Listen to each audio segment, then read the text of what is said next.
Bueno, la última vez habíamos hecho la parte B del trabajo número 7 de conservación de la energía. Vamos a ver el trabajo número 8 de cantidad de movimiento, ¿sí? Antes de empezar, ¿tienen alguna duda o pregunta del trabajo anterior? ¿O de algún tema anterior?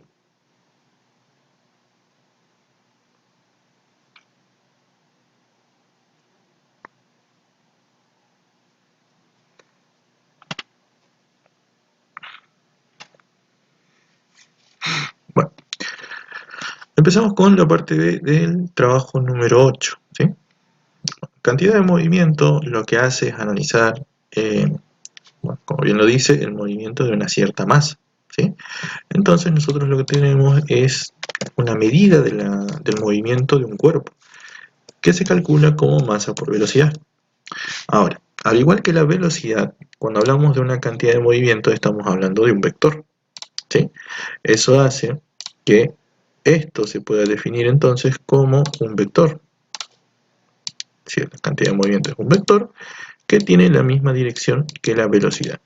Y eso porque lo que nosotros conocemos como masa es un valor escalar que indica una propiedad del cuerpo, ¿sí? Que está siendo afectado. Ahora, de la mano de lo que es cantidad de movimiento aparece lo que se llama impulso. El impulso no es otra cosa que una variación de esa cantidad de movimiento, ¿sí? Como bien lo dijimos, la cantidad de movimiento es un vector. Entonces, la cantidad de movimiento que nosotros trabajamos se trabaja siempre como si fuese un vector, ¿sí? El impulso también va a ser un vector. Y el impulso sale de la diferencia de la cantidad de movimiento final menos la cantidad de movimiento inicial, ¿sí? Ahora, ese cambio en el movimiento viene acompañado siempre, por lo general, del efecto de una fuerza. Entonces también se puede medir como fuerza por tiempo. Bien. En este trabajo vamos a analizar más que nada estas medidas, lo que viene a ser impulso, que es la variación de la cantidad de movimiento, que se puede calcular como ya sea la diferencia de la cantidad de movimiento final menos la inicial, o el efecto de una fuerza en un determinado tiempo, ¿sí? Porque al aplicar una fuerza por un pequeño tiempo, genera un cambio en la velocidad, y eso porque recordemos siempre que cada fuerza viene acompañada de una aceleración. Bien. Empecemos entonces con el ejercicio 1. Nos dice, un jugador de golf le pega una pelota comunicándole una velocidad inicial de 5000 centímetros por segundo, ¿sí? Entonces, tenemos una velocidad inicial de 5000 centímetros por segundo, suponiendo que la masa de la pelota, tenemos la masa, es de 25 gramos, y que el palo y la pelota están en contacto durante 0,1 segundos, tenemos entonces el tiempo, 0,01 segundos. Encontrar el impulso aplicado en la pelota, el impulso aplicado en el palo, la fuerza media ejercida sobre la pelota por el palo. ¿Sí? A ver, vamos a ver un par de cuestiones. Nosotros lo que tenemos es una pelota, ¿sí? Es golpeada por un palo. Ahora, el palo viene con una cierta velocidad inicial, ¿sí? Ustedes ya vieron lo que es choque, entonces van a saber que cuando este cuerpo choca con este que está inicialmente en reposo, lo que pasa es que este sale despedido con una cierta velocidad, que en este caso es su velocidad de 500 centímetros sobre segundo, ¿sí? Pasa de tener una velocidad 0 a una velocidad de 500 centímetros por segundo. Pero para que esto suceda, ¿sí?, el cuerpo, que es el palo, tiene que reducir su velocidad, es decir, reduce su cantidad de movimiento. Esto parte de la idea de que existe un equilibrio en la cantidad de movimiento, ¿sí? Es decir, la cantidad de movimiento inicial es igual a la final, y es por eso que cuando una aumenta, la otra se reduce. Bien.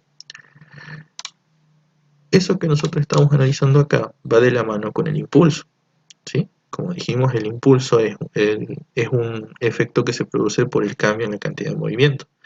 Entonces, si acá nosotros generamos un impulso de esta forma, ¿sí? En el otro cuerpo se genera el mismo impulso pero en sentido contrario. Bien, trabajan de la misma forma que trabajaría una fuerza con el principio de acción y reacción. Y eso pasa porque el impulso que hace que esto acelere, es decir, que pase de tener una velocidad de 0 a tener una velocidad de 500 centímetros, 5000 centímetros por segundo, hace que esto se frene, pasando desde su velocidad inicial a una velocidad final mucho menor. ¿Se va entendiendo hasta ahí?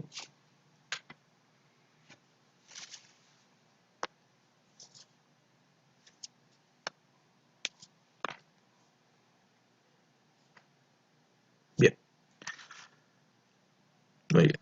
Vamos a tomar positivo entonces en el sentido normal, positivo hacia derecha, ¿sí? Entonces, acá lo que nosotros vamos a tener es que el impulso, porque lo que nos pide es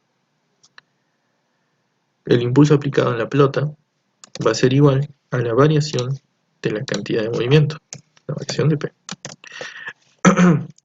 La cantidad de movimiento final menos la cantidad de movimiento inicial. La cantidad de movimiento final es la masa por la velocidad, ¿sí? Esto, que serían estos dos valores, que si nosotros nos fijamos, son los dos valores que ocurren después de que es impactado por el palo.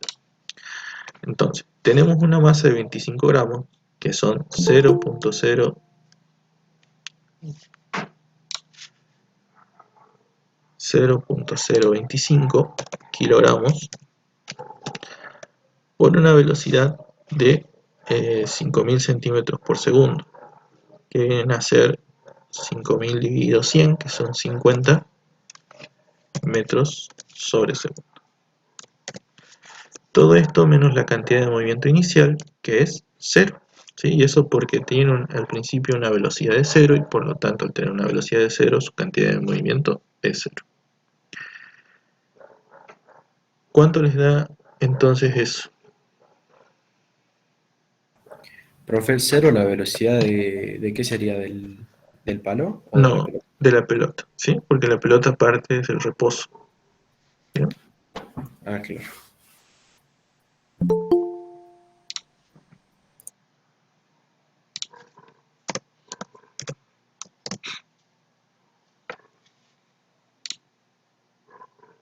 1,25.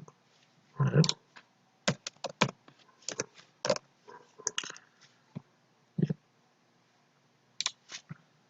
Esto va a estar medido en kilogramos por metro sobre segundo, o también van a encontrarlo como newton por segundo, ¿sí? Cualquiera de las dos unidades está bien. Newton por segundo o kilogramos por metro sobre segundo.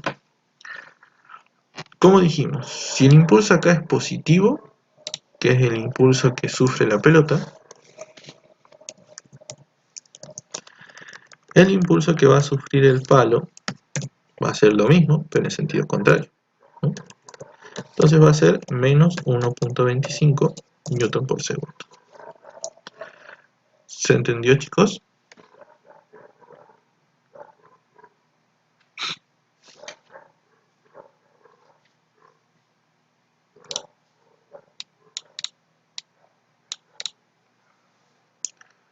¿Hasta aquí vamos bien? ¿Hay alguna duda? ¿Por qué sería negativo? Bien, recordemos que acá lo que pasa es lo siguiente, ¿sí? Nosotros aceleramos la pelota, entonces pasa de tener una velocidad 0 a una velocidad de 50 metros por segundo.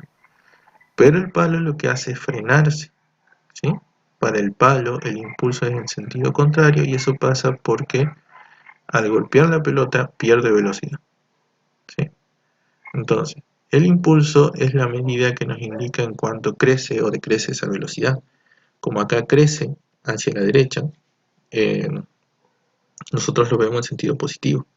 Como acá decrece, es un vector que se opone a la velocidad y por eso genera ese cambio y esa reducción en la velocidad. ¿Se entiende? Sí, gracias. Bien.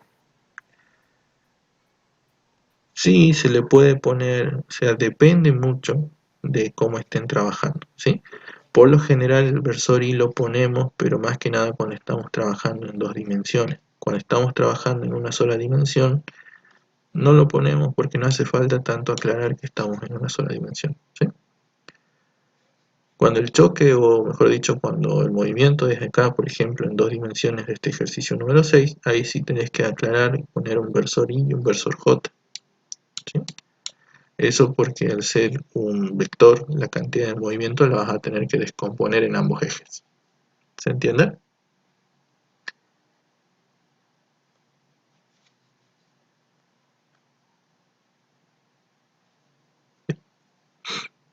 Vamos a ver el C, ¿sí? La fuerza media ejercida sobre la pelota por el palo, ¿sí? Entonces, vamos a tomar entonces el valor J. Recordemos que el impulso era igual a la fuerza por el tiempo. De acá nosotros podemos sacar esa fuerza media ejercida como el impulso, perdón, la fuerza como el impulso sobre el tiempo. Nuestro impulso entonces era de 1.25 newton dividido en nuestro tiempo de 0.01 segundos, ¿sí? 3 newton por segundo. ¿Cuánto les da entonces el valor de la fuerza?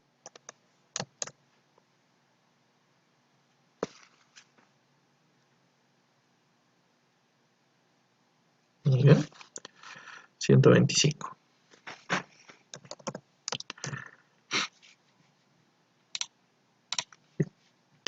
Entonces ya tenemos la fuerza media, ¿sí? Ahora, si les piden graficar, esa fuerza media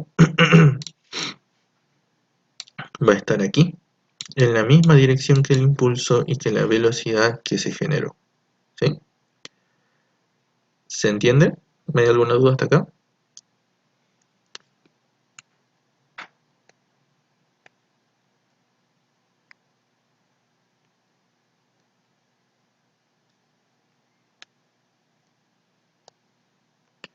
¿Vamos bien, chicos? ¿Tienen alguna duda?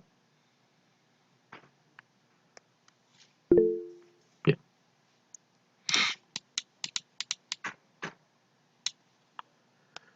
Sigamos. El 2 nos dice, una pelota de masa m y de velocidad v pega perpendicularmente contra una pared y rebota sin disminuir su velocidad. Si el tiempo que dura el choque es t, ¿cuál es la fuerza media ejercida por la pelota sobre la pared? A ver.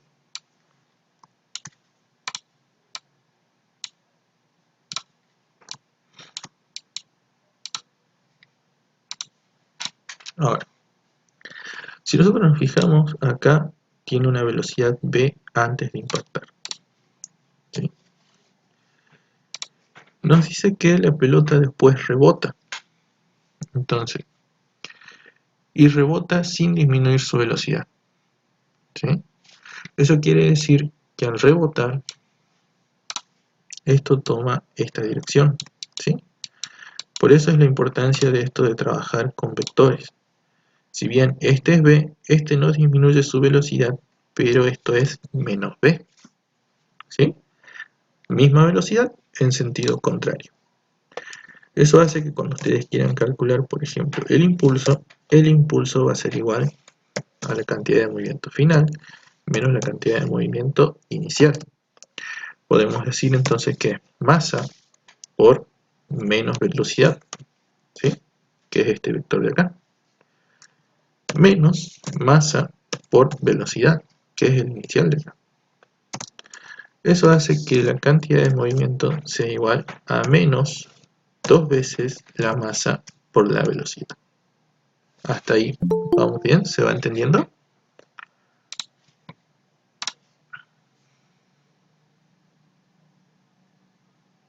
Sí, Bien. Tengan muy en cuenta eso de los signos, ¿sí? Un signo, un cambio en el signo ya les puede cambiar el resultado.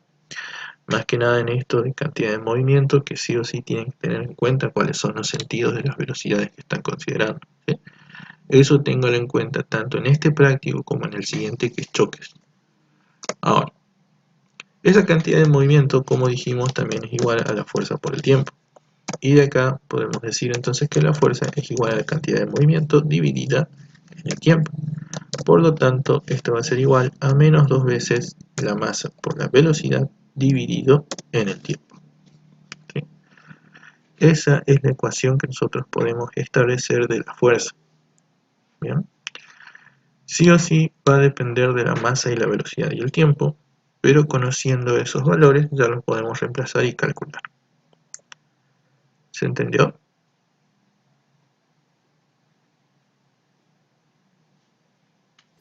Sí, esto es un problema más genérico, ¿no?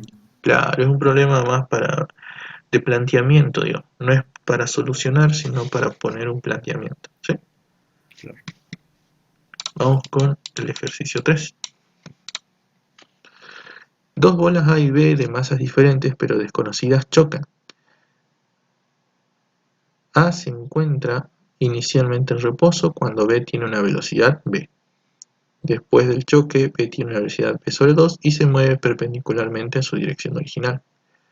Encontrar la dirección en la que se mueve la bola A después del choque y puede determinar la velocidad de A a partir de la información dada. Vean.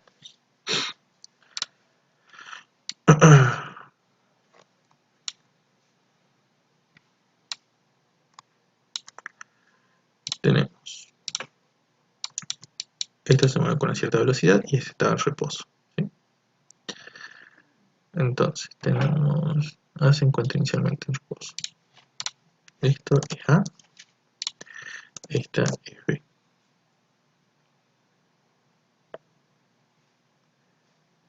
Se encuentra inicialmente en reposo cuando no tiene una velocidad. Bueno,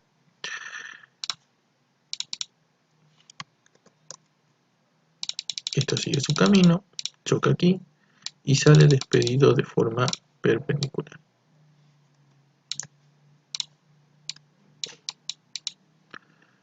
Ahora, esto tenía una velocidad v, pero cuando pasamos a este lado tiene una velocidad v sobre 2. ¿Sí? Se encuentra inicialmente en reposo cuando tiene una velocidad v.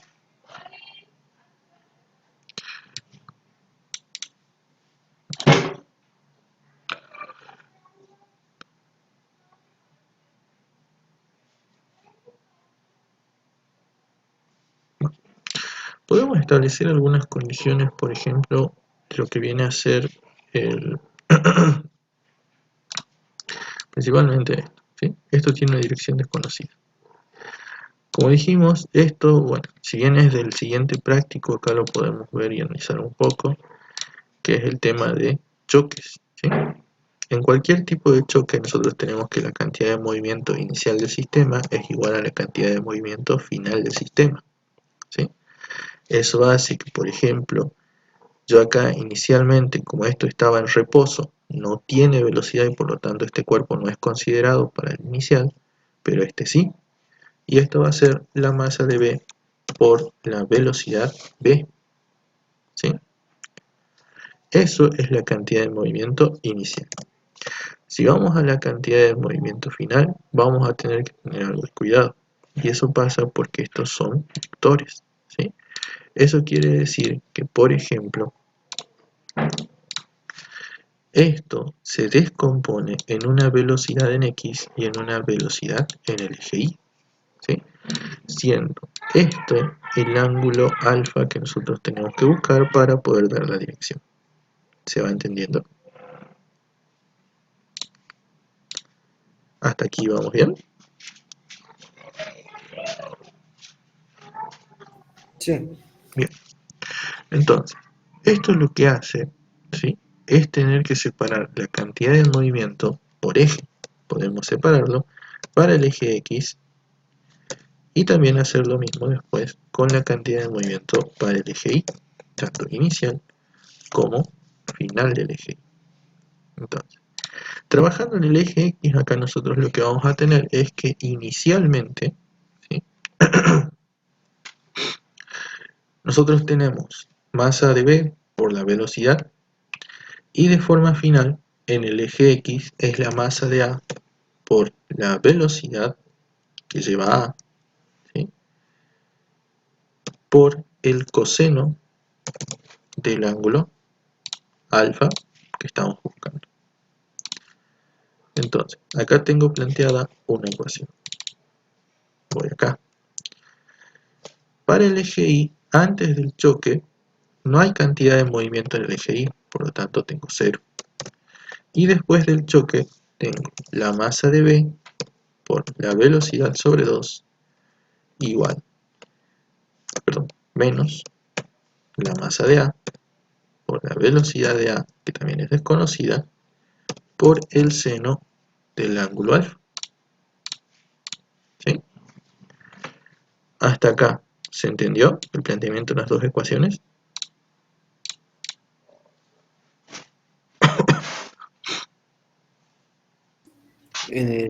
La cantidad de movimiento inicial en el eje X, la velocidad de B es solo en el eje X, ¿o no? Claro, la velocidad de B es solo en el eje X porque es horizontal, ¿sí? Movimiento horizontal. ¿Se va entendiendo? Sí. Ahora, para el eje Y, como dijimos, antes del choque es 0 y después del choque se separa en dos cantidades de movimiento. La de la masa A que va hacia abajo y la de la masa B que va hacia arriba. ¿Sí? Bien. Ahora, esto que acabamos de hacer lo vamos a usar, por ejemplo, para poder despejar algo que no tenemos. ¿Sí? En este caso, nosotros lo que no conocemos son masa de A y masa de B, y también son las velocidades. Entonces tratemos de formar una ecuación con todo esto. ¿Sí? Por ejemplo, de acá yo puedo sacar que la masa de A por la velocidad de A por el seno de alfa va a ser igual a la masa de B por la velocidad sobre 2. Teniendo esta igualación. ¿Sí? Ahora, ¿qué es lo que podemos hacer?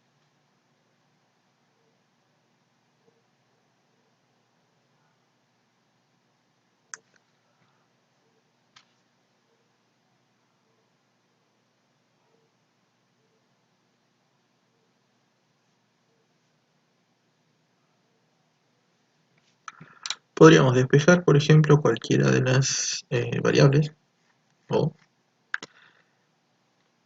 dividirlas. ¿Sí? Masa de A sobre masa de B. Esto lo pasé dividiendo. Esto que está multiplicando lo puedo pasar dividiendo y dejar esto como velocidad sobre 2 veces la velocidad de A por el seno de alfa. ¿Sí? Tengo esta ecuación. Acá podríamos hacer algo similar. Podemos despejar masa de A sobre masa de B, que son las masas desconocidas. Entonces, acá me quedaría B sobre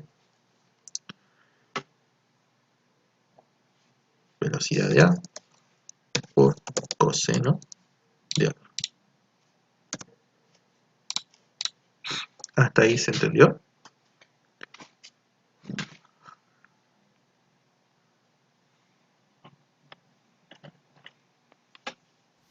Sí. Bien. Una vez que tenemos esa forma podemos igualar, ¿sí? Tengo masa de A y masa de B, masa de A y masa de B. Entonces puedo igualar esta ecuación con esta ecuación de acá.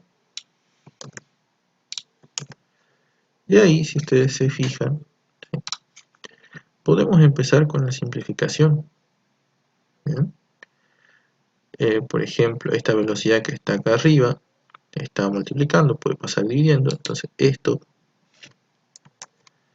puede simplificar a esto. ¿Sí? Esta que está acá dividiendo puede pasar multiplicando, esta puede simplificar a esta. Eso hace que me quede acá 1 sobre el coseno de alfa igual a 1 sobre 2 veces el seno de alfa. Bien. Y de acá lo que podría hacer es el seno que está acá dividiendo, pasarlo multiplicando. Entonces me queda seno de alfa sobre coseno de alfa igual a 1/2. Como sabemos, seno sobre coseno no es otra cosa que la tangente de alfa, que va a ser igual a 1/2, y por lo tanto puedo sacar el valor alfa como el arco tangente de 1/2.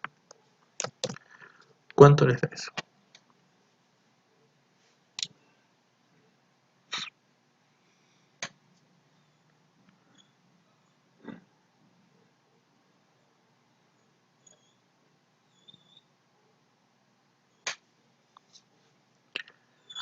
(26,56 grados). Bien, ¿les dio lo mismo? Sí. Bien, ¿hay alguna duda hasta acá?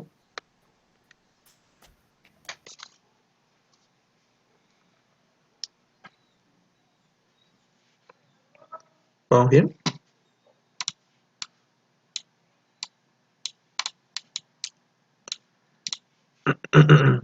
Bien, a ver. Veamos el tema de si podemos o no podemos determinar la velocidad de A partir de la información dada. ¿Sí? Ahora, la información que nosotros tenemos hasta acá es muy poca. Lo único que sabemos es la dirección en la que sale la pelota B, ¿sí? Que sale hacia arriba, perpendicular a su dirección original, y la dirección en la que sale la otra. El problema está en que no tenemos valores para poder determinar, ¿sí? Es decir, nos faltan los valores de la masa, razón por la cual no podemos calcular velocidades, y cuando nosotros igualamos esos valores de las masas, ¿sí?, nos va a quedar siempre basado en ecuaciones basadas en las masas desconocidas, ¿sí? Es decir, así como está, no vamos a poder sacar o determinar el valor exacto de una velocidad. A lo mucho podemos llegar a una relación con respecto a la otra velocidad con la cual se mueve la bola B desde el principio. ¿Se entiende?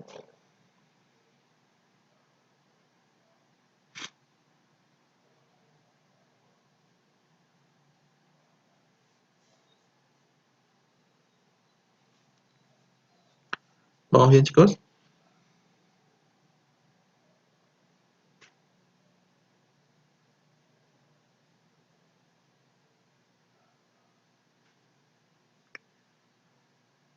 ¿Hay alguna duda de este punto?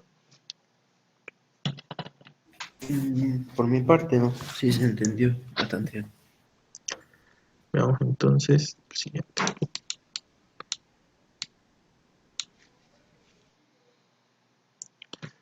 Vamos al 4. Un vaso en reposo explota rompiéndose en 3 pedazos. 2 de ellos, que tienen igual masa, vuelan en direcciones perpendiculares entre sí con la misma velocidad de 30 metros sobre segundo. El tercero tiene una masa triple de cada una de las otras. ¿Cuál es la dirección y magnitud y su velocidad inmediatamente después de la explosión? Vamos a ver esto así.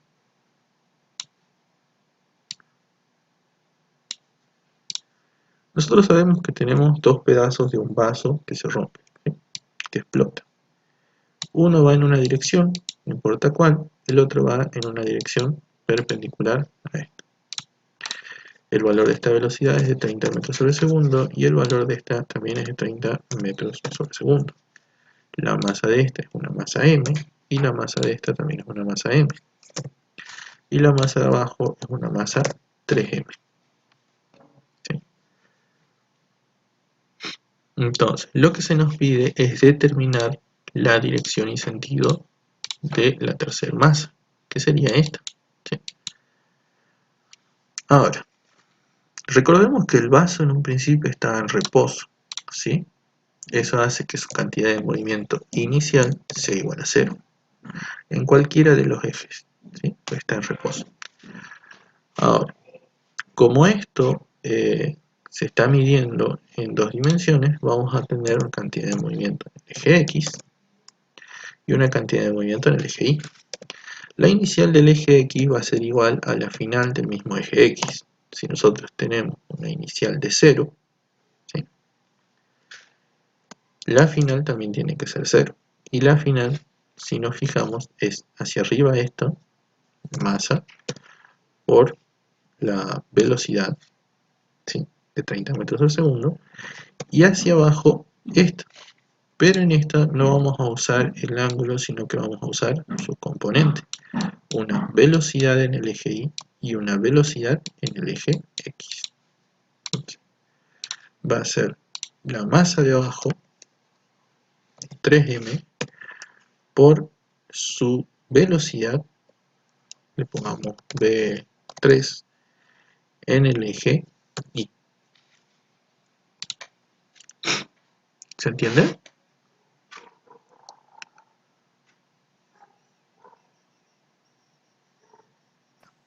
¿Cómo hacemos para darnos cuenta que como que se conserva la cantidad de movimiento? O sea, que la inicial es igual a la final. En todos los casos siempre se va a conservar la cantidad de movimiento, ¿sí? Es algo que ya es por regla. A ver, Y eso pasa porque para que algo tome velocidad, algo tiene que perder esa velocidad, ¿sí? ¿Se entiende? claro, claro. Bien. Entonces de acá nosotros lo que podemos hacer es despejar ese valor 3m por la velocidad 3 en el eje Y, igual a la masa por la velocidad v. De acá podemos entonces eliminar esa masa que es desconocida, ¿sí? Esta se puede ir con esta. Y por lo tanto podemos dejar expresado a esa velocidad 3 en el eje Y como la velocidad dividido en 3. ¿Se entiende? Entonces esto sería los 30 metros sobre segundo dividido en 3, que nos va a dar 10 metros sobre segundo. Ya tenemos la velocidad en el eje Y. Ahora, vamos a ver en el eje X la cantidad de movimiento inicial, perdón, el eje Y. Ay, acá me confundí, este es eje X, perdón, puse mal. Estamos hablando de eje X, calculando el eje... No, estamos calculando el eje Y, perdón.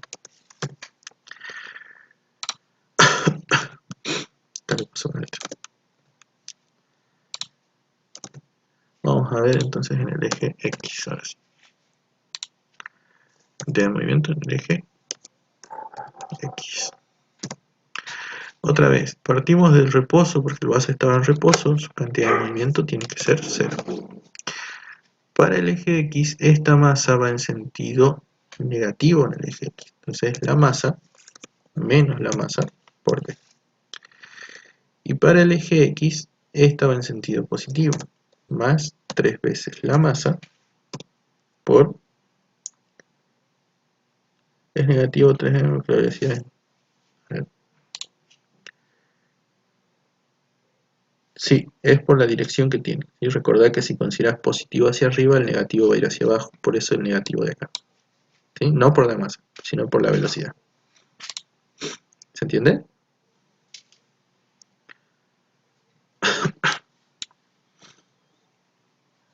Bien.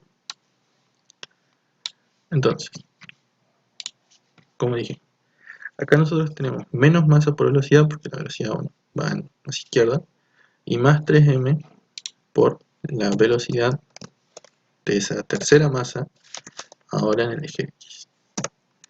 Entonces, masa por velocidad, pero pasar esto al otro lado, va a ser igual a 3 veces la masa por la velocidad 3 en el eje X. Entonces, masa se va con masa, ¿sí? Y de vuelta podemos despejar esa velocidad 3 en el eje X como la velocidad sobre 3, que va a ser los 30 metros sobre segundo dividido en 3, que nos da de vuelta 10 metros sobre segundo.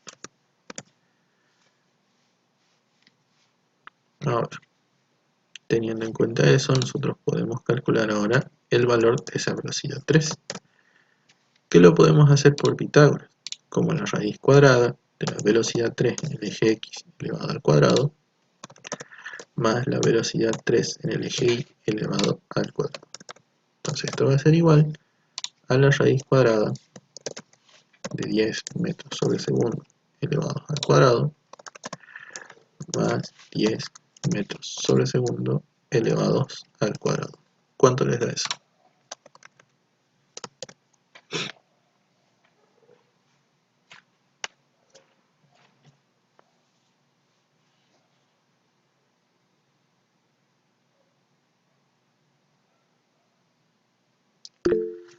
Catorce coma 14 metros sobre segundo. Ya tenemos entonces este valor, ¿sí? Vamos a ver ahora el tema del ángulo, ¿sí? Porque nos pide cuál es la dirección y magnitud. Ya tenemos la magnitud, vamos con la dirección. Entonces, la tangente del ángulo alfa va a ser igual a la velocidad 3 en el eje Y sobre la velocidad 3 en el eje X. En este caso, nosotros lo que tenemos es 10 sobre 10. Entonces, va a ser alfa, va a ser igual al arco tangente de 10 sobre 10. ¿Sí? Entonces, metro sobre segundo sobre metro sobre segundo se anulan las unidades. Esto les da, muy bien, 45 grados. Así es. ¿Sí? Ahora, esos 45 grados nosotros los estamos calculando y por la forma en la que los calculamos están aquí. Bien. Entonces, este es nuestro ángulo alfa.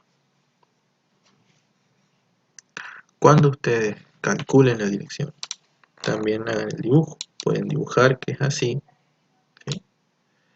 Y remarcar que esos 45 grados están acá. ¿Bien?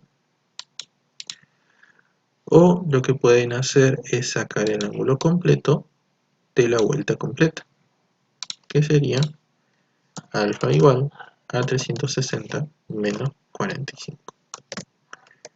¿Cuánto les da eso?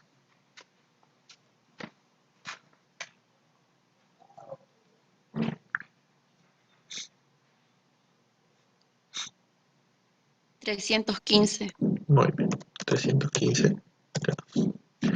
Entonces, tienen 45 de acá o 315 de acá. Cualquiera de las dos está bien. ¿Se entendió el ejercicio? ¿Hay alguna duda?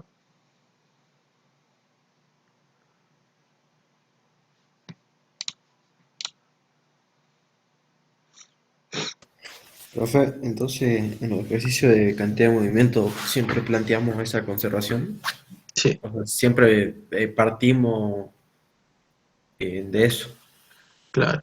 Más que nada cuando tienen un sistema de dos masas, un sistema que cambia o se divide en masas y en pedazos, entonces ahí sí o sí tienen que plantear una conservación de la cantidad de movimiento. Esa conservación es la misma que los va a llevar a ustedes a decir que pueden hacer una relación entre el estado inicial de ese sistema y el estado final del sistema. ¿Sí? Eso es por lo que no actúan las fuerzas externas, ¿no? Que se conservan. Eso, siempre que no actúen fuerzas externas, que es todos los casos que nosotros analizamos, eh, la cantidad de movimientos se tiene que conservar. ¿Sí? Ay, claro. Bien, gracias. De nada. Bien, sigamos. Vamos con, este era el 4, vamos con el 5. Un hombre colocado sobre patines arroja una piedra de 80 N mediante una fuerza de 50 N que actúa durante 0,8 segundos. ¿Con qué velocidad sale la piedra? ¿Cuál es la velocidad de retroceso del hombre si su masa es de 90 kilogramos? Tenemos la superficie, digamos que este es el hombre, digamos que esta es la piedra. Entonces, cuando el hombre arroja la piedra, ¿sí?, sufre un retroceso hacia atrás. ¿Qué es lo que va a pasar? Estamos trabajando de vuelta con lo mismo que ya vimos, ¿sí? Cantidad de movimiento. Entonces, un hombre colocado sobre patines arroja una piedra que pesa 80 N mediante una fuerza de 15 N. Es decir, esa fuerza le aplica el hombre sobre la piedra, ¿sí?, de esta forma.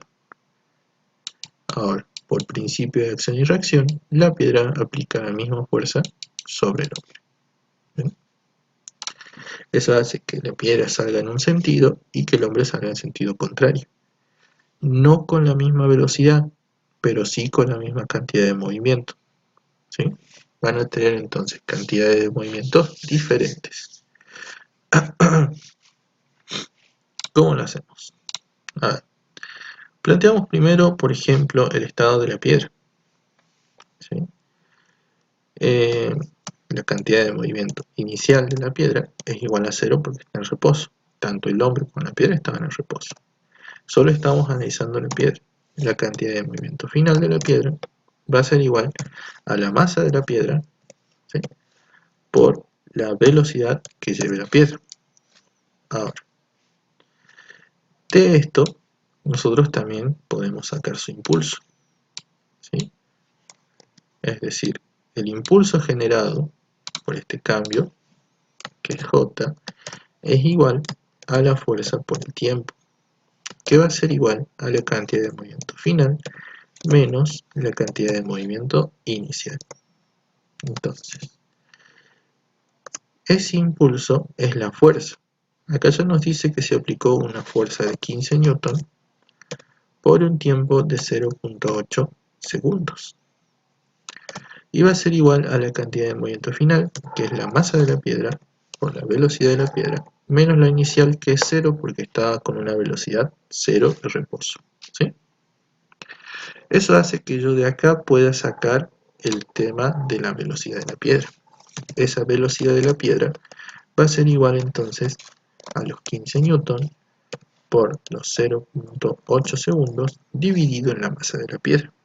Ahora, no tenemos la masa de la piedra, pero tenemos su peso. Y recordemos que cualquier peso es igual a la masa por la gravedad. Nosotros estamos hablando de un peso de 80 newton. Por lo tanto, su masa es igual al peso sobre la gravedad.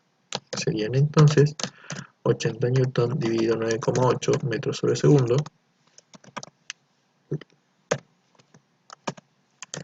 metros sobre segundo al cuadrado. ¿Cuánto les da entonces la masa?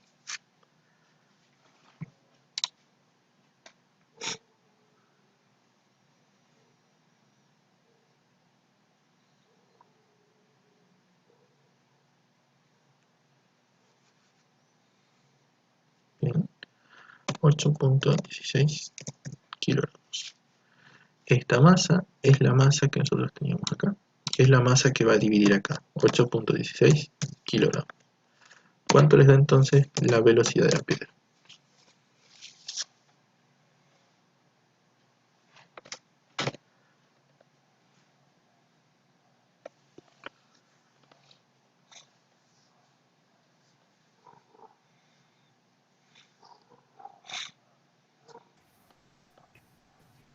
¿1,47?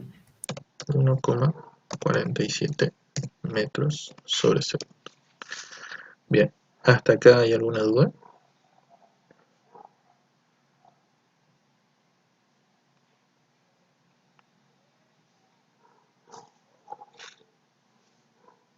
Bien. Este primer cálculo que nosotros acabamos de hacer solo considera a la piedra, ¿no? Es el impulso de la piedra y la cantidad de movimiento que sufre la piedra, ¿sí? Por eso es que acá no hay un equilibrio entre la cantidad de movimiento inicial y final. Ahora, cuando queremos saber el tema de la velocidad de retroceso del hombre, ahí sí vamos a tener que considerar el sistema completo, piedra y hombre. Entonces nosotros vamos a tener la cantidad de movimiento inicial de todo el sistema, no solo de la piedra, va a ser igual a la cantidad de movimiento final también de todo el sistema, ¿sí? Todo el sistema, piedra y hombre, estaban en reposo inicialmente. Después de que el hombre arroja la piedra, tengo masa de la piedra por velocidad de la piedra en este sentido, ¿sí? En el sentido este de la flecha celeste. Ahora, en sentido contrario, el hombre va a ir con una velocidad de retroceso. Entonces va a ser menos la masa del hombre por la velocidad del hombre, que es su velocidad de retroceso. Esto me tiene que dar 0 para que el sistema se mantenga en equilibrio y mantenga ese equilibrio en su cantidad de movimiento, ¿sí? Por lo tanto, la masa del hombre por la velocidad del hombre va a ser igual a la masa de la piedra por la velocidad de la piedra. Y por lo tanto, esa velocidad del hombre va a ser igual a la masa de la piedra por la velocidad de la piedra sobre la masa del hombre. La masa de la piedra sabemos que es 8.16 kilogramos por la velocidad que desarrolla 1.47 metros sobre segundo. Y en la pregunta nos dice que el hombre tiene una masa de 90 kilogramos. ¿Cuánto les da entonces la velocidad del hombre?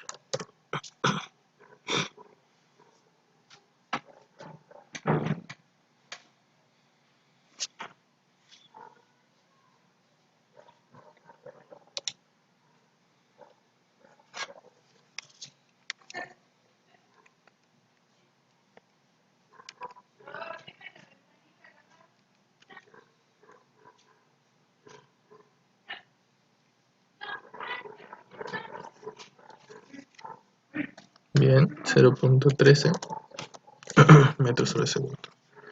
¿Se entendió el ejercicio, chicos? ¿Hay alguna duda?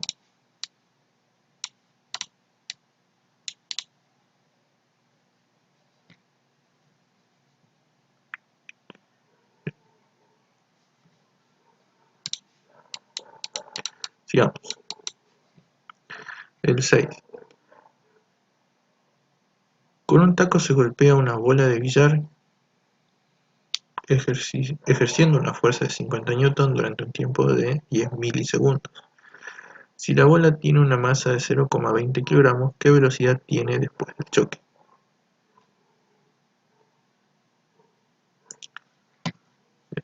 A ver.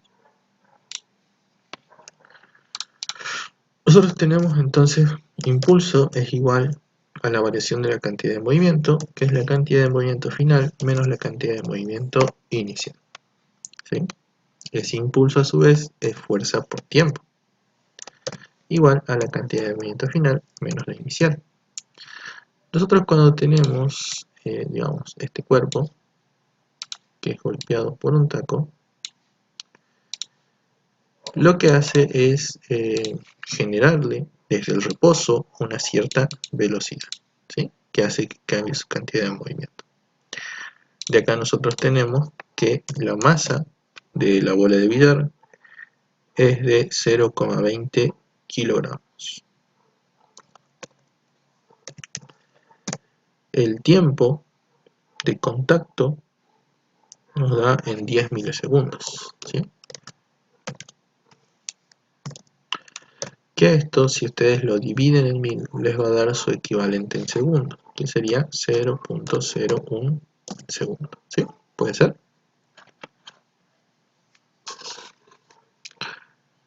Y por último tenemos la fuerza aplicada. Esa fuerza aplicada es de 50 newton. Entonces, con esos valores nosotros ya podemos determinar cuál es el valor que tiene la velocidad. Recordemos que parte del reposo, vamos a suponer que parte del reposo, y acá tiene una velocidad v después de haber chocado, ¿sí? Entonces, si parte del reposo, puedo anular este primer término y quedarme solamente con esto: fuerza por tiempo igual a la cantidad de movimiento final. La fuerza ya la conocemos y es de 50 newton.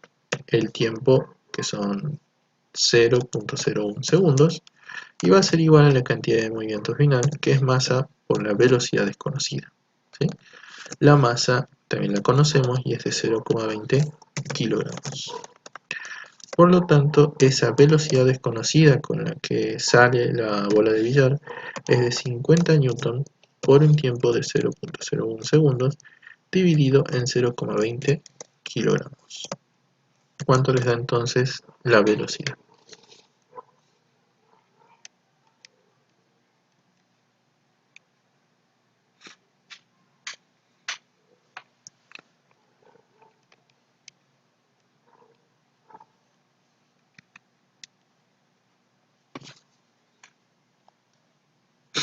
En 2,5 metros sobre segundo. Muy bien, 2,5 metros sobre segundo. ¿Se entendió, chicos? ¿Hay alguna duda?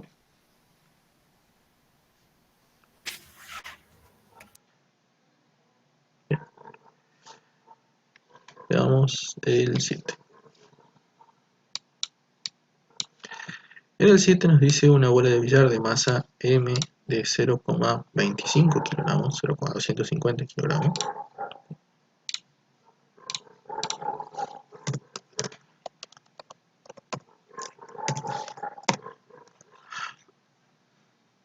Pega en una baranda de una mesa de billar con un ángulo de 60 grados.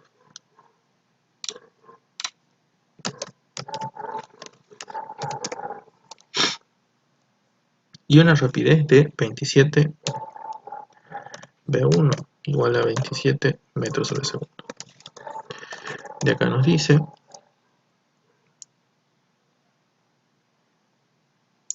rebota con un ángulo de 71 grados.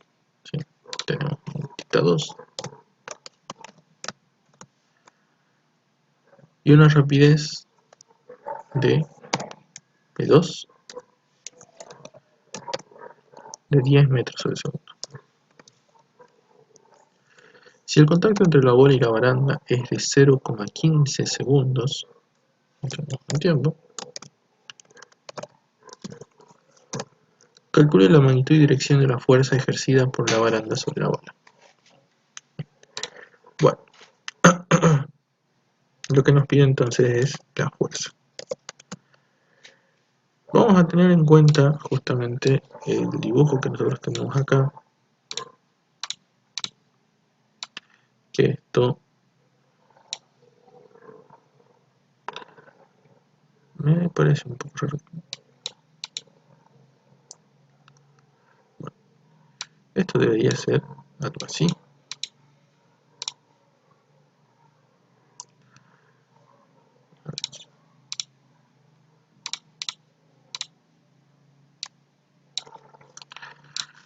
Entonces, acá nosotros tenemos 60 grados. Acá 71. Acá tengo una velocidad V1. Acá tengo una velocidad V2. ¿Sí? Vamos a hacer una descomposición de velocidades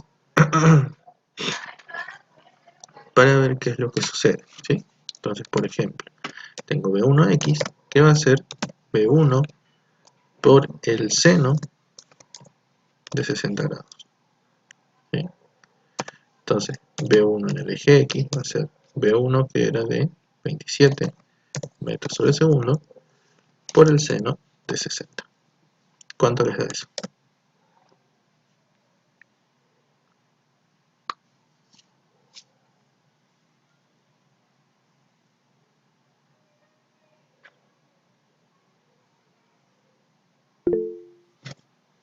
(23.38 metros sobre segundo). Vamos a ver lo mismo para el eje Y. V1 en el eje Y va a ser igual a V1 por el coseno de 60 grados, ¿sí? Entonces vamos a tener V1 en el eje Y igual a 27 metros sobre segundo por coseno de 60. ¿Cuánto les da V1 en el eje Y?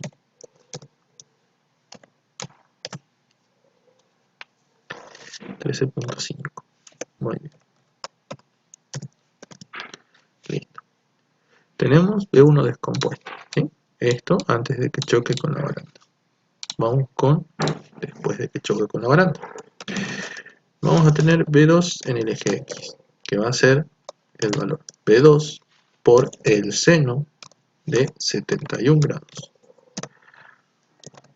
V2 en el eje X entonces sería V2, que era 10 metros sobre segundo, por seno de 71. ¿Cuánto les da eso?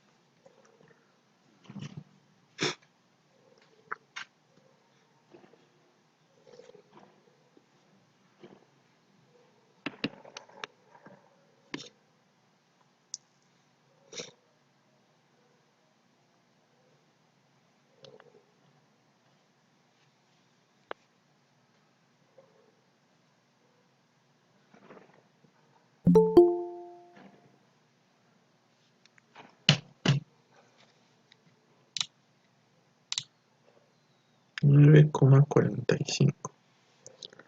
Bien.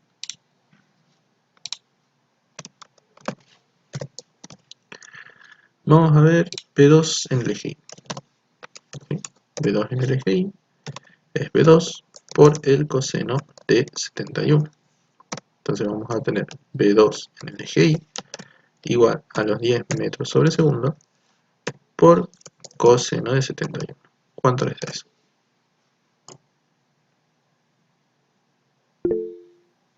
3,25 metros sobre segundo. Listo. Bien. Una vez determinados los valores, vamos a calcular el impulso. Como dijimos hace rato, el impulso es un vector, ¿sí? Ese impulso se va a calcular entonces para un eje X y se va a calcular para el eje Y de forma vectorial. Entonces, en el eje X, por ejemplo, ¿sí? Si bien acá ustedes, a ver, vamos a ampliar esto un poco. Si ustedes ven el gráfico, las velocidades están en sentidos contrarios, ¿sí? Yo lo dibujé acá al revés por una cuestión de que no me parece lógico que estén al revés, justamente porque esto tiene que venir desde un lado, rebotar y salir hacia el otro. No es que el cuerpo se divide en dos partes. Por eso me pareció un poco raro el tema de la velocidad. Bien, entonces, analizando el eje X lo vamos a analizar como dibujamos acá.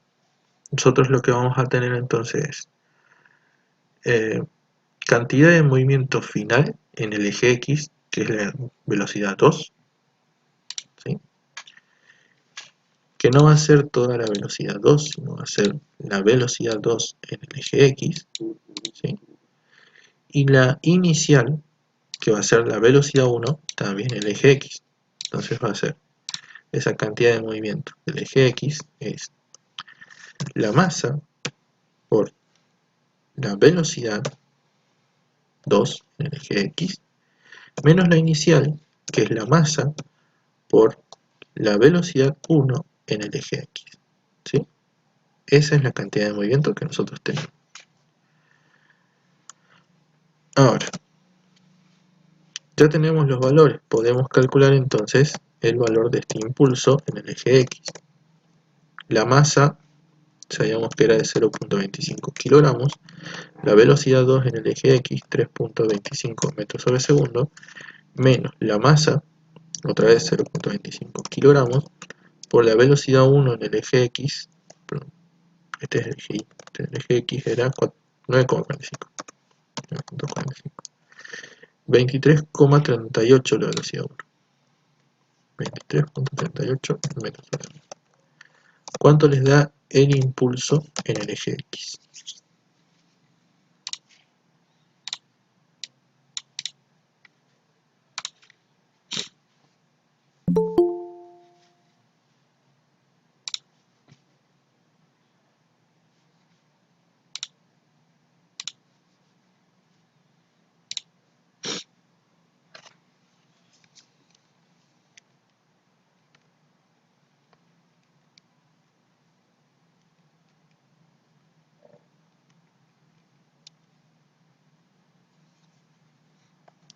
Puede ser que les dé menos 3,48.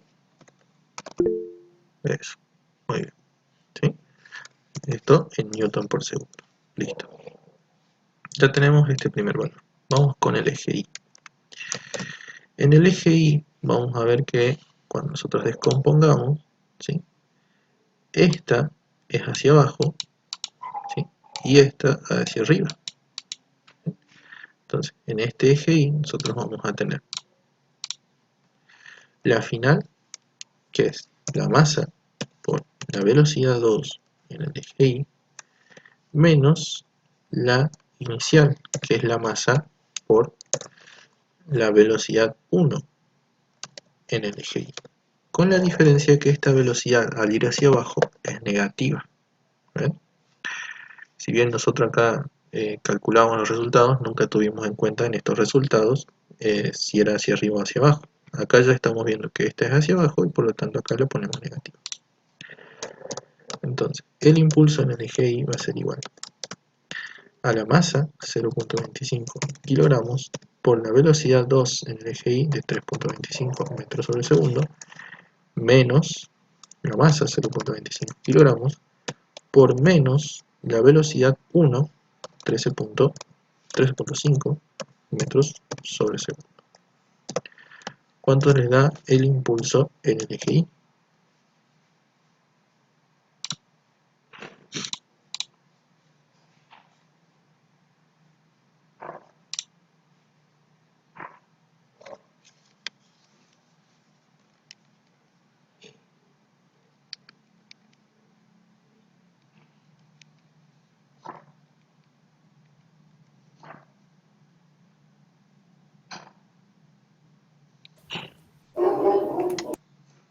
¿4,18 puede ser? Muy bien, 4,18. ¿Sí? Esto está en newton por segundo. Bien.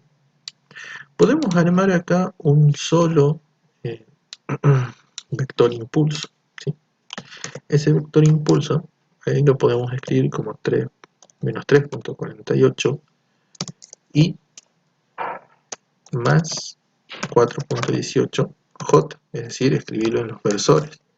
Y todo esto estando siempre en newton por segundo. ¿Bien?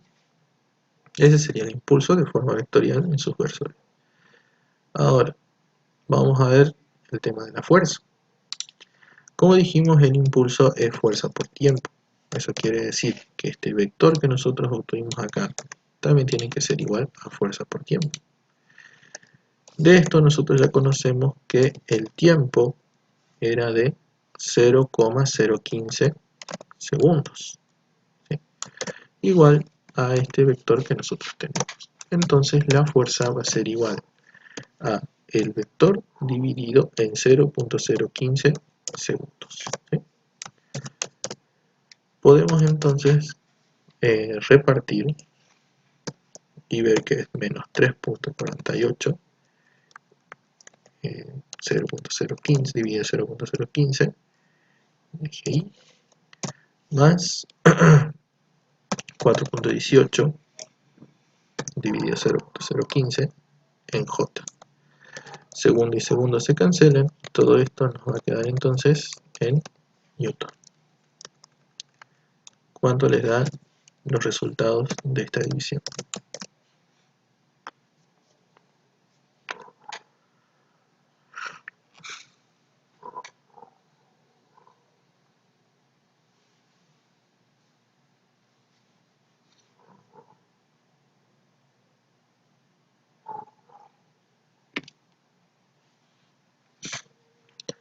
Bien. Menos 232 y más 278,6 en J. Todo esto en Newton. Ya tenemos entonces el valor de la fuerza, ¿sí? Si quieren calcular el módulo de la fuerza, ya saben que lo pueden hacer con Pitágoras, como la raíz cuadrada de menos 232 al cuadrado más 278.6 al cuadrado. ¿Cuánto les da el módulo de la fuerza?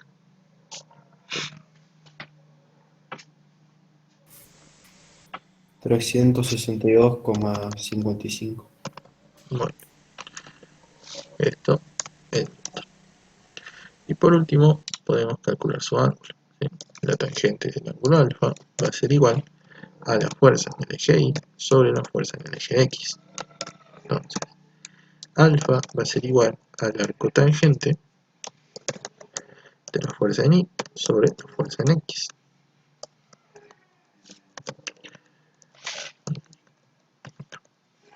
Entonces esto va a ser arco tangente de la fuerza en el eje Y 278.6 dividido la fuerza en el eje X menos 232. ¿Cuánto les da el valor del ángulo?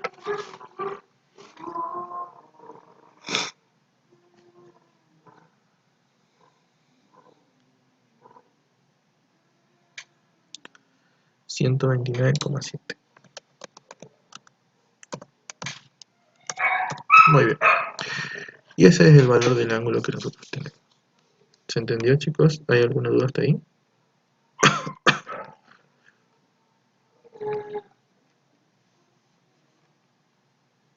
¿Vamos bien?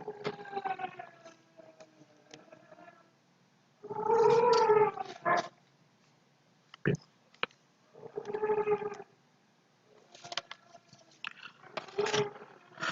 Bueno, a ver. Este ángulo está bien, ¿sí? A muchos con la calculadora le va a dar directamente 50 grados, menos 50 grados, ¿sí? Entonces ustedes lo que tienen que hacer es, viendo el cuadrante, porque esto es, a ver, acá nosotros tenemos X negativo, o sea, estamos acá, y positivo, estamos acá. Entonces ese ángulo negativo lo tienen que llevar al segundo cuadrante, ¿sí? Entonces van a ser los 180 menos los 50 y de ahí van a obtener el 129,7. Bien.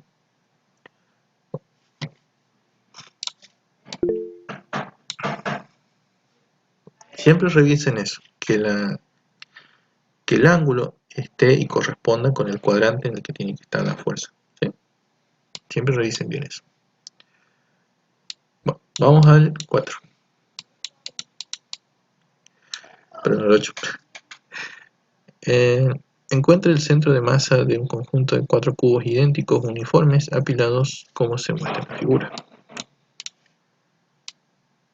La longitud de los lados de cada cubo es de 80 centímetros. A ver.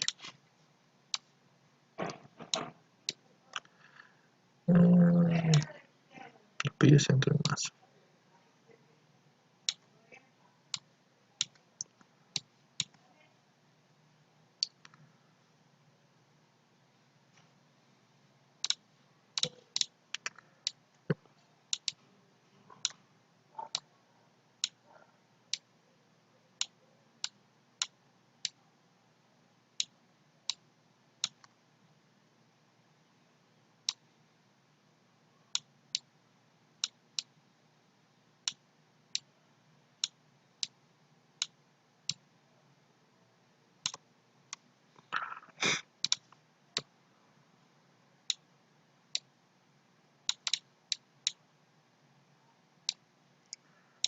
Más o menos algo así, ¿sí? No son cubos, pero más o menos por ahí.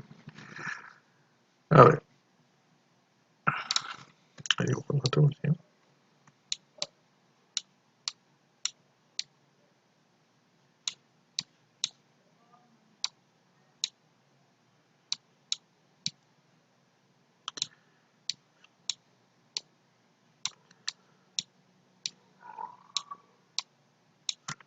Ahí está.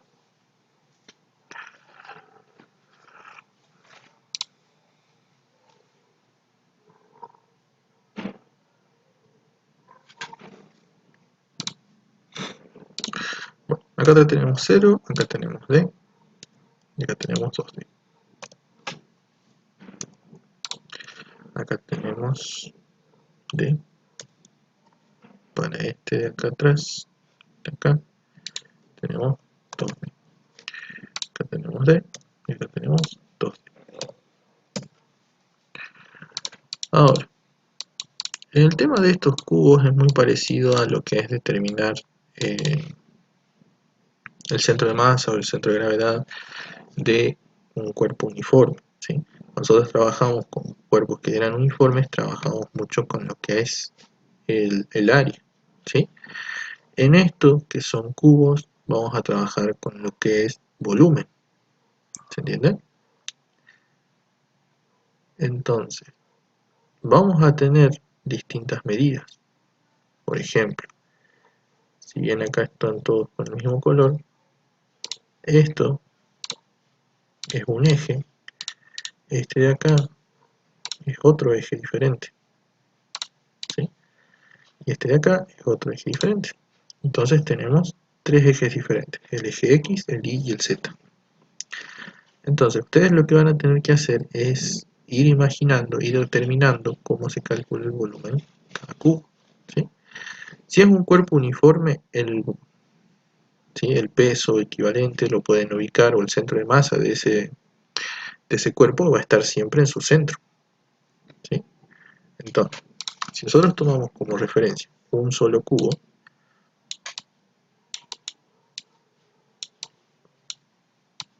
digamos así,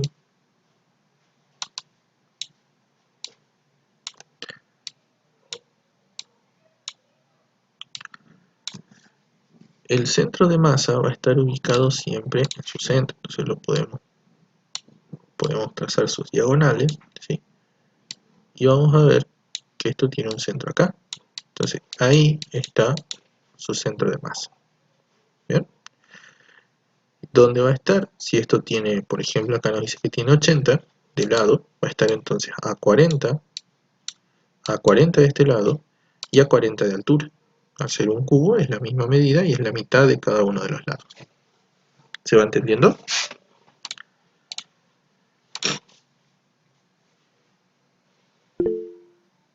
Bien. Entonces eso hace que, por ejemplo, acá nosotros tenemos 4 cuerpos diferentes, ¿sí? Vamos a trabajar, vamos a tener que nombrar a los ejes. Por ejemplo, este lo puedo nombrar X, este lo puedo nombrar Y, y al de acá arriba lo puedo nombrar Z, ¿sí? Al vertical Z y X. Entonces, vamos con el eje X. El centro de masa, o el X del centro de masa, va a ser igual, ¿sí? A, vamos a poner como ecuación, a la sumatoria de los X su Y por su volumen, su Y, dividido en la suma de todos los volúmenes, ¿sí? Recordemos que si nosotros tenemos masa, trabajamos en vez de volumen masa. Si nosotros tenemos un cuerpo uniforme, trabajamos entonces con el valor ya sea del área o del volumen. En este caso, con volumen, cuerpo en 3 dimensiones. Entonces, acá vamos a tener el cubo de atrás para el eje X tiene una posición D sobre 2, es decir, 80 sobre 2. Por su volumen, en este caso, este cuerpo de acá atrás, el primer cubo que está acá atrás, tiene un volumen de 80 por 80 por 80, ¿sí? O 80 al cubo. ¿Se va entendiendo? Pongamos 80 al cubo. ¿Hasta ahí vamos bien?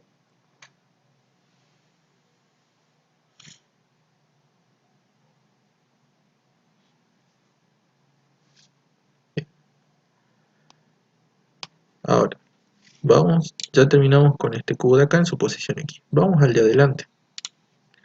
El de adelante, para el eje X sigue estando en la misma posición, es decir, sigue estando a una distancia 80 sobre 2. Y su volumen sigue siendo 80 al cubo. Bien. Entonces vamos a seguir teniendo la misma parte. Ya tenemos 2 de los 4 cubos. Si vamos al de arriba, para el eje X sigue estando en la misma posición, es decir, 80 sobre 2. Y seguimos teniendo su volumen de 80 al cubo. ¿Hasta ahí se va entendiendo los 3 cuerpos que analizamos? Bien.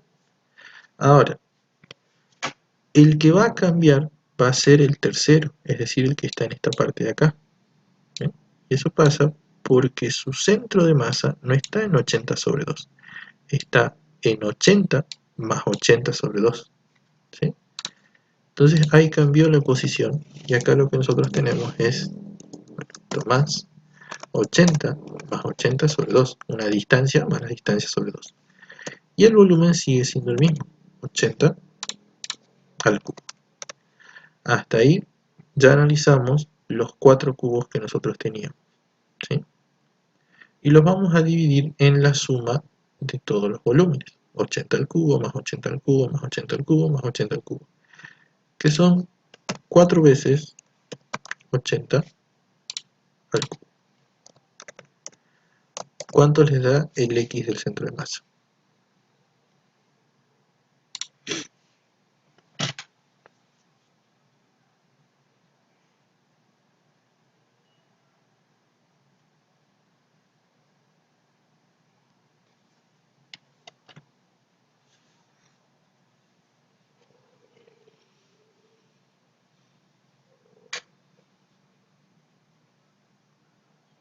Bien, por esto. Acá vos tenés un cubo al lado del otro, lo vamos a marcar con otro. Acá tenés uno y acá tenés el otro. ¿Ves? Ahora, como dijimos, este tiene su centro de masa a la mitad, pero ese centro de masa está desde el 0, que está acá, que es 80 más 80 sobre 2, ¿sí? Porque la línea de 0 es esta línea de acá, la línea verde. ¿Se entiende?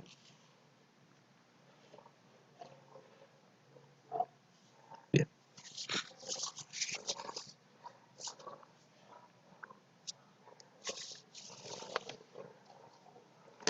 Recuerden eso siempre, ¿sí? Ustedes cuando midan, ¿sí?, la distancia para el centro de masa, siempre mídanla desde la misma línea de 0. ¿Sí?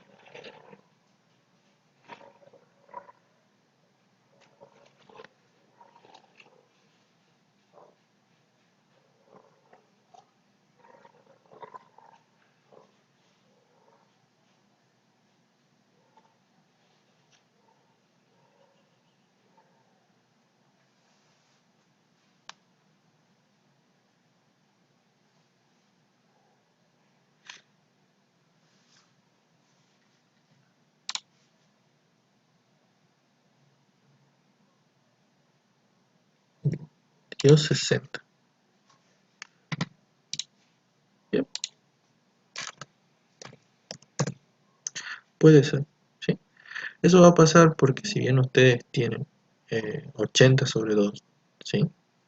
Acá, digamos, tienen 80 de lado, acá también tienen 80 de lado, el centro de masa se ubica hacia el lado donde está la mayor cantidad de masa, por eso es que se ubica más cercano a esta línea principal que tiene la mayor cantidad de masa, ¿sí? Porque acá hay 3 masas, hay 3 cubos. En cambio del otro lado hay uno solo, por eso es que se desplaza muy poquito hacia allá, ¿sí? ¿Se entendió?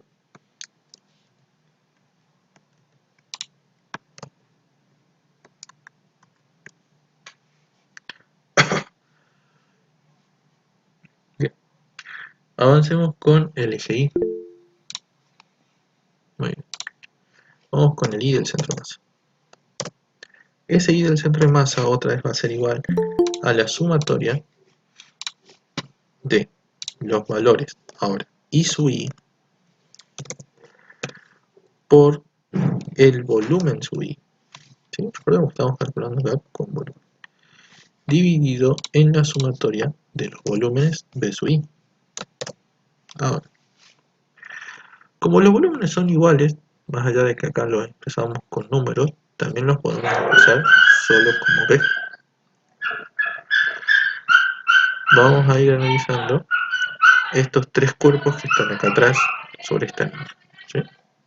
Entonces va a ser el primero, que es el primer cubo que está cerca del 0, es 80 sobre 2 por el volumen B que tiene, ¿sí? Más el volumen del cubo que está acá atrás también sigue estando sobre esa misma línea, entonces va a ser de vuelta 80 sobre 2 por el volumen B del cubo. ¿Se va entendiendo?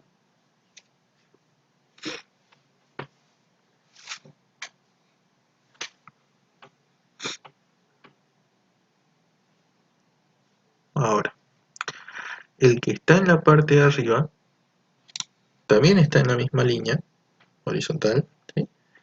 Y va a ser también más 80 sobre 2 por el volumen B del cubo.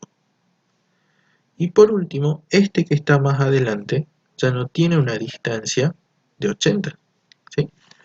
Es igual que en el otro, porque acá nosotros tenemos este cubo, ¿sí?, y este cubo de acá. Entonces, su centro de masa está en esta línea, Entonces 80 más 80 sobre 2. Entonces de acá podemos decir que esto es 80 más 80 sobre 2 por el volumen B. Y todo esto dividido en 4 veces el volumen. ¿Sí? ¿Por qué le decía que podíamos expresarlo directamente con letras? Porque si nosotros nos fijamos, acá ese volumen B se repite en todos. Y esto lo puedo simplificar con los demás. ¿Sí? Y así es más sencillo el cálculo.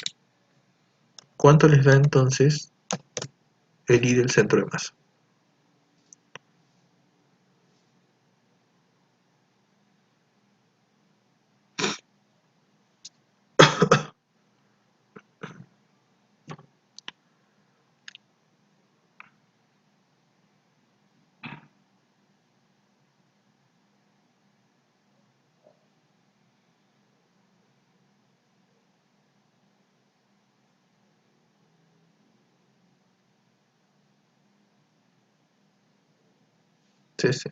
Bien, igual que el anterior. ¿Sí?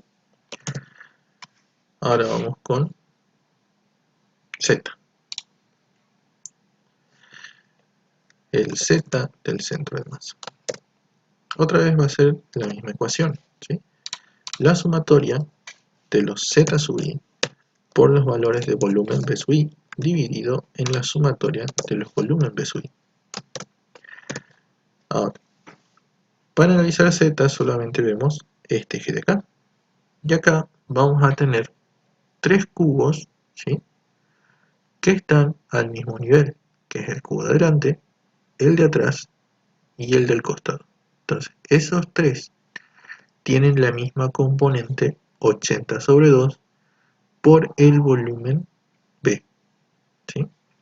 Entonces, hay 3 iguales, tenemos entonces 80 sobre 2 por B, más el otro que también es lo mismo, 80 sobre 2 por B, más 80 sobre 2 por B, más, y el último cubo, que es el que está en la parte superior, ya no tiene 80 sobre 2, ya tiene 80 sobre 80 más 80 sobre 2, ¿sí?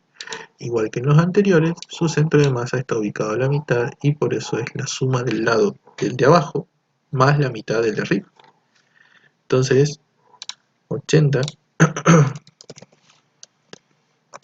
más 80 sobre 2 por el volumen B. Y todo esto dividido en 4 veces el volumen. Simplificando, ¿sí?, nos queda el mismo cálculo que en los casos anteriores y otra vez esto les va a dar igual a 60 centímetros. ¿Se entendió cómo hacerlo? ¿Hay alguna duda?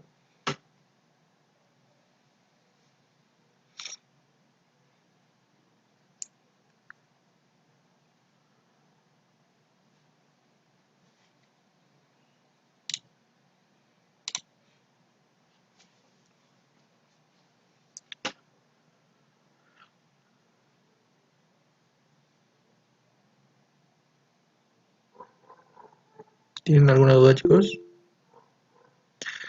No de volumen, capaz que con área, ¿sí?, o con masas puntuales puede ser, pero volumen por lo general no.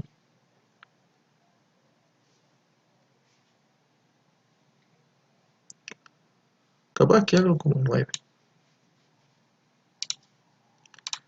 Bien. Igual practíquenlo por si acaso, ¿sí? No es muy diferente, pero más, por lo general van un poco más como 9. Bien, ¿hay alguna duda de este punto?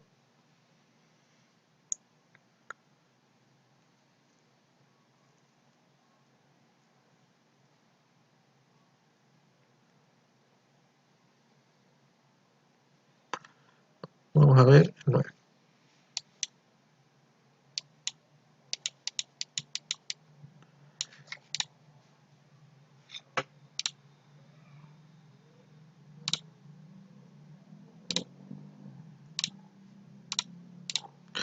El 9 dice, un sistema de 3 partículas, masa 1 de 8 kilogramos, composición R1, de 4,1 metros, masa 2 de 4 kilogramos, composición R2 de 1,3 metros, 1,-3 metros, y masa 3 de 4 kilogramos, composición de -2 y 2 metros, sobre las que actúa una fuerza F1 de 16 Newton paralela al eje Y, una fuerza F2 de 14 Newton paralela al eje X positivo, y una fuerza F3 de 6 Newton paralela al eje X negativo respectivamente.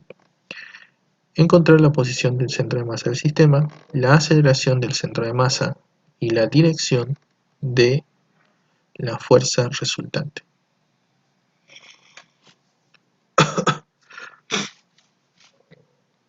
Bueno, veamos.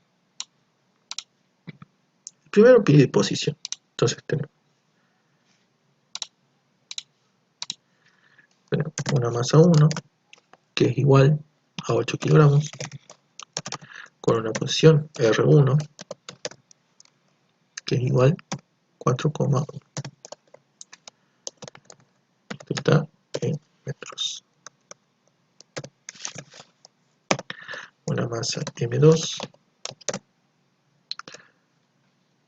que es igual a 4 kilogramos con una posición R2 de 1,-3 metros,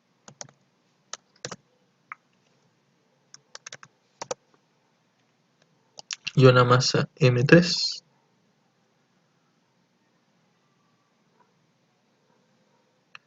que también es de 4 kilogramos con una posición R3 de -2,2 metros, sobre las cuales actúa una fuerza F1 de 16 Newton paralela al eje X, paralela al eje Y positivo, digamos J. F2 de 14 Newton, este es el Y, y una fuerza F3 de 6 Newton al eje negativo X, menos 6 Newton en el eje Y. Muy bien. Tenemos estos valores, ¿sí? Encontrar el centro de masa es sencillo porque nosotros podemos directamente trabajarlo con una forma vectorial. Entonces podemos decir, el R del centro de masa va a ser igual a la suma de la masa 1 por R1 más la masa 2 por R2 más la masa 3 por R3 dividido en la masa 1 más la masa 2 más la masa 3. ¿Sí? Entonces, si lo trabajamos de esta forma, nosotros tenemos 8 kilogramos por el vector 4,1 metros, más el segundo 4 kilogramos por el otro vector 1,-3 metros, más el tercero 4 kilogramos por el vector -2,2 en metros, dividido en 8 kilogramos más 4 kilogramos más 4 kilogramos. Entonces, ustedes recuerden que acá lo que van a hacer es aplicar una distributiva 8 por 4, 8 por 1, 4 por 1, 4 por 3, 4 por 2, 4 por 2. ¿Cuánto les da esas distributivas?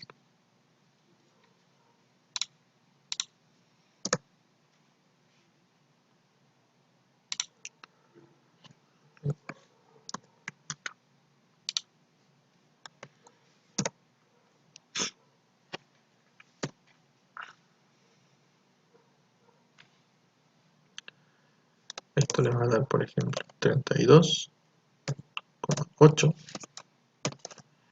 más 4,-12 más 4 y menos menos 12. 4 por 2 menos 8 como 8. ¿Sí? Y después van a sumarle acá, que son 16. Entonces, arriba ya pueden sumar los vectores. Entonces, componente por componente. 32 más 4 menos 8. Eso les va a dar 36 menos 8, 28. ¿Sí? ¿Puede ser? ¿Sí? Y del otro, 8 menos 12 más 8. 8 y 8 son 16, menos 12. ¿Cuánto les da? 4.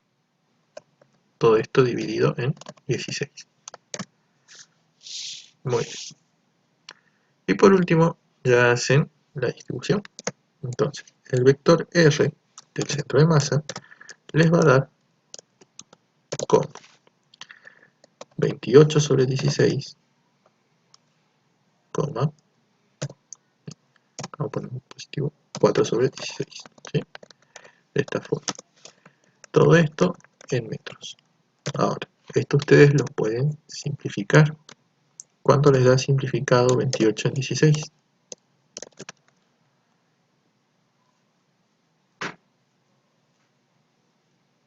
Es 7 cuartos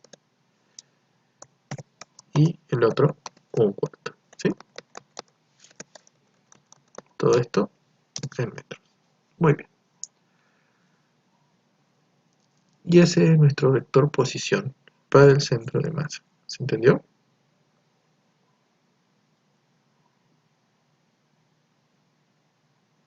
Bien. Ahora, ¿cómo calculamos entonces la aceleración?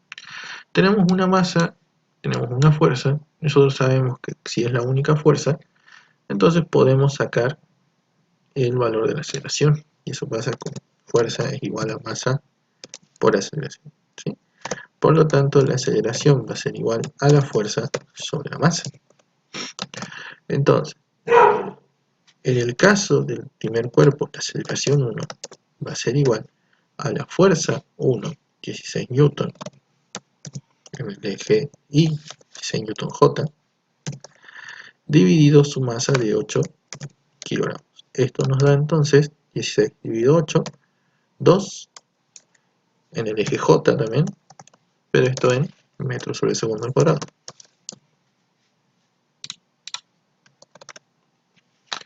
¿Se entiende?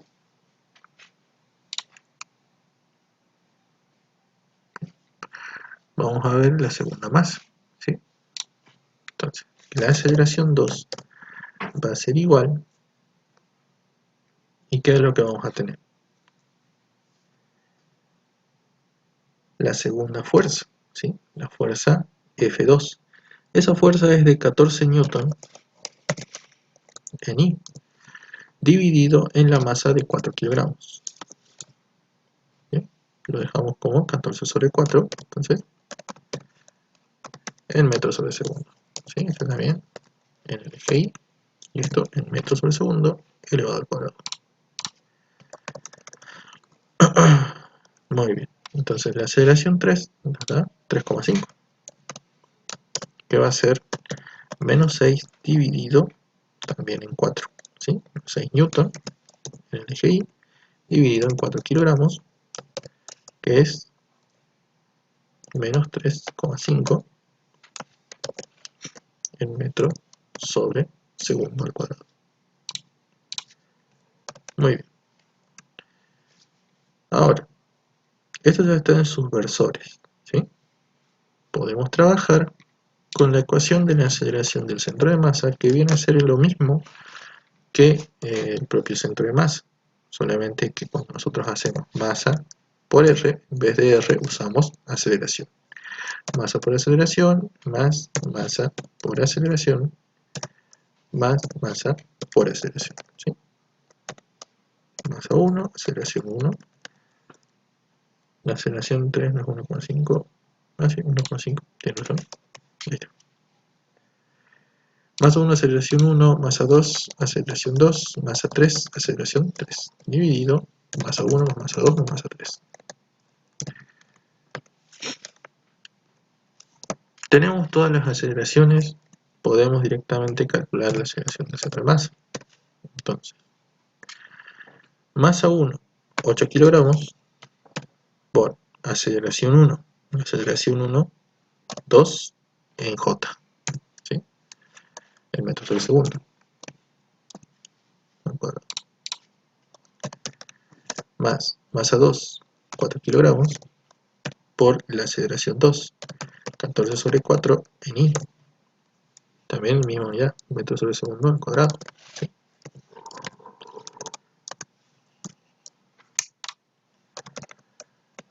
Más la tercera, que es también 4 kilogramos, por nuestra aceleración de menos 1,5 en metros sobre segundo al cuadrado. Dividido en la masa, 8 kilogramos más 4 kilogramos más 4 kilogramos. Bien, esta última es en I, ¿sí? Igual que como venía siendo la aceleración esta que era en I. Entonces, calculen y sumen estas dos y esta solamente la calculen, ¿sí? ¿Cuánto les da?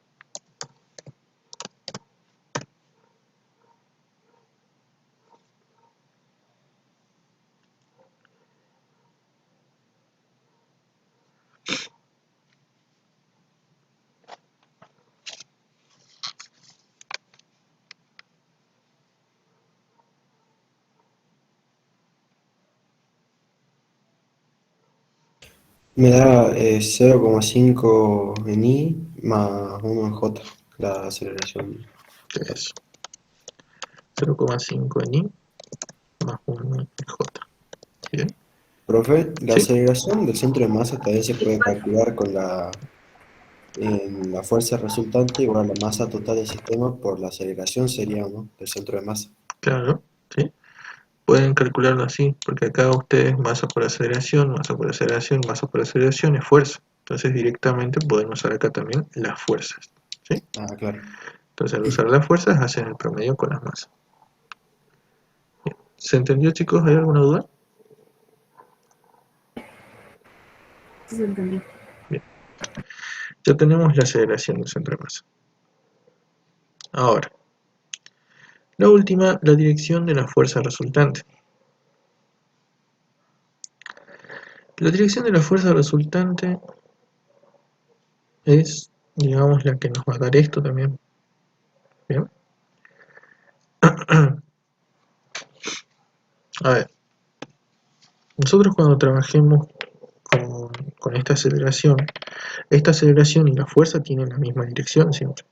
Entonces, si yo tengo la aceleración, puedo sacar la dirección de la fuerza resultante porque es la misma. ¿Se entiende?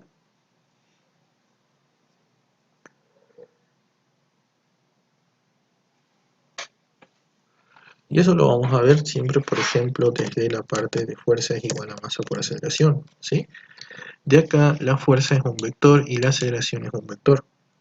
Entonces la masa es un valor escalar que no tiene una dirección, solamente es un número.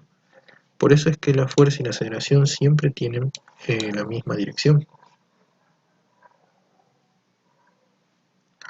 Presión nos da la fuerza porque para esa dirección va el movimiento. Sí, no es siempre tan así de que el movimiento sí o sí va para la dirección de la fuerza. Pero sí lo podemos sacar de acá, ¿sí? Recordemos que esto trabaja algo parecido a lo que viene a ser cantidad de movimiento. La cantidad de movimiento, que es P, es un vector que es masa por velocidad, donde la velocidad es el único vector de los dos. La masa es un escalar y funciona solo como un número, ¿sí? No tiene ni dirección ni sentido, solo es un valor. Acá pasa lo mismo. La fuerza es un vector y la aceleración es un vector. La masa solamente es un valor escalar, o sea, solo es un número. No tiene ningún valor, ningún significado, ni dirección ni sentido como lo tiene la aceleración. Claro, como un coeficiente de la aceleración. Claro, la masa funcionaría como un coeficiente de la aceleración, ¿sí? Es solamente un valor sin dirección y sentido, ¿sí? Bien. Por eso es que si ustedes tienen el valor directamente de la aceleración, pueden sacar la dirección de la fuerza. O sea, acá ya tenemos esto, ¿sí? ¿Se va entendiendo, chicos? ¿Hay alguna duda?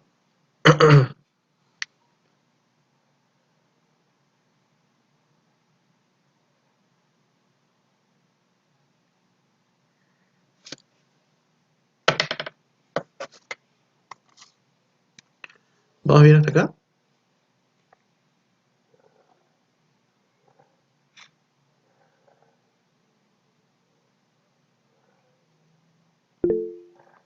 Bien.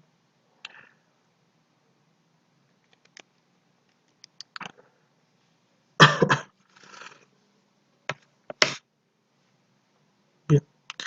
Entonces, con esto calculamos la dirección. Solo nos pide la dirección de la fuerza resultante, así que vamos a calcularlo como la tangente de, por ejemplo, un ángulo θ, que va a ser igual a la componente en y, va a ser la aceleración en y, sobre la aceleración en x. Muy bien, así. Entonces, ese ángulo θ va a ser igual al arco tangente de nuestra aceleración en y,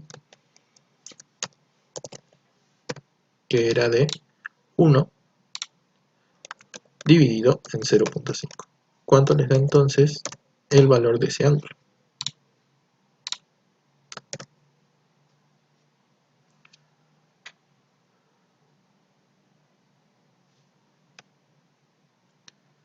¿90?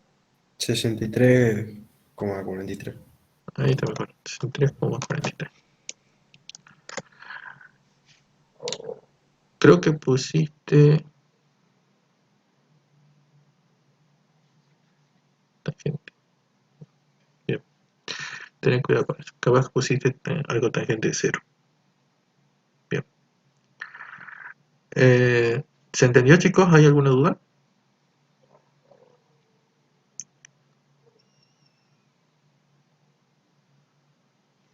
¿Tienen alguna duda de este práctico?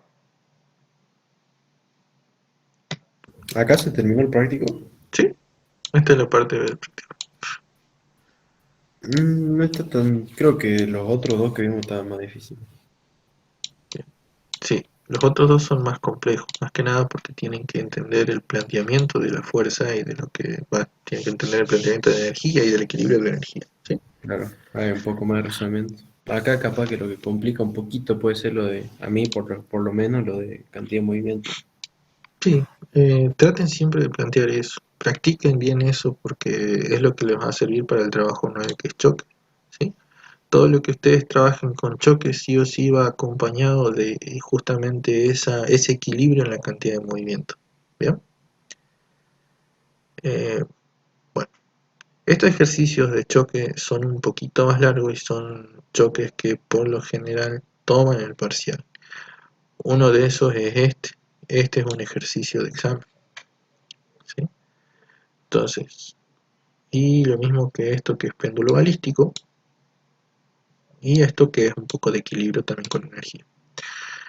Estos ejercicios los vamos a empezar a resolver mañana, todo lo que es choque. Aprovechando que es feriado, pueden hacer mañana por la mañana. Por mi parte sí, no tengo problema. Bien. Los demás, Ah, ¿a qué hora tienen clase de física? A las 9 hasta las 11, ¿puede ser? en física están dando repaso. Bien. Mañana entonces a las 11 podemos empezar con una clase para seguir viendo el siguiente práctico, ¿puede ser? Entonces, Dale, mañana a las 11. Nos vemos mañana, chicos. Ahora les subo el video de la clase de hoy. Cualquier duda que tengan me avisa. dale. Chao, profe. Chao, nos Gracias. vemos, chicos. Que les vaya bien.